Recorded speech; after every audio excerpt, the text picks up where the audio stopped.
Washington गणराज्य माना जाता है। वहां पर किस प्रकार से चुनाव होते थे, किस प्रकार से कमेटियां बनती थी, वीथी बनती थी, इसकी भी अच्छी तरह जानकारी हमारे बहुत मित्रों को होगी। इतना ही नहीं, भारत के का जो भी लिखित इतिहास है, उस लिखित इतिहास में अध्यक्ष महोदया देखें तो राजवंश से हटकर प्रायः राजवंश के लोग ही राजा बना करते थे, लेकिन राजवंश से हटकर पहली बार यदि कोई राजा बना है तो उस राजा का नाम है चंद्रगुप्त मौर्य। चंद्रगुप्त मौर्य। अब वह एक साधारण परिवार के थे, वह किसी बहुत ऊंची जात के व्यक्ति नहीं थे, लेकिन वह राजवंश के थे। अफगानिस्तान से लेकर बर्मा तक का एक बहुत बड़ा लंबा चौड़ा उनका साम्राज्य था। और अध्यक्ष महोदया,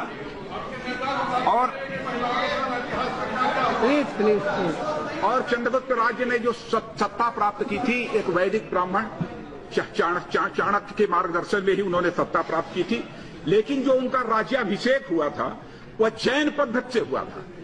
और अपने जीवन के अंतिम क्षणों में राजपाट को छोड़कर जाकर वह कर्नाटक के ही श्रवणबेलगोला में चले गए और वहां पर वह सन्यासी बन गए। और इसकी चर्चा इसलिए भी कर रहा हूं कि हमारे खड़गे जी यहां पर बैठे हैं। पंडित जवाहरलाल नेहरू ने डिस्कवरी ऑफ इंडिया में भी इस बात को लिखा है कि किस प्रकार से सेकुलरिज्म भारत के अतीत में भी जो है भारत में रहा है। इसका उल्लेख डिस्कवरी ऑफ इंडिया में पंडित जवाहरलाल नेहरू जी ने भी किया है, इसलिए मैं यहां पर उसकी चर्चा कर रहा हूं। अब चंद्रगुप्त मौर्य गांव में भेड़ बकरी चराने वाले एक ऐसे व्यक्ति थे।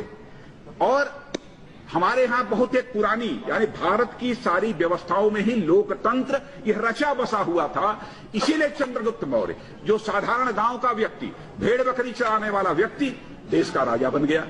और मैं समझता हूं यही कारण है कि इस देश का चाय बेचने वाला व्यक्ति आज भारत का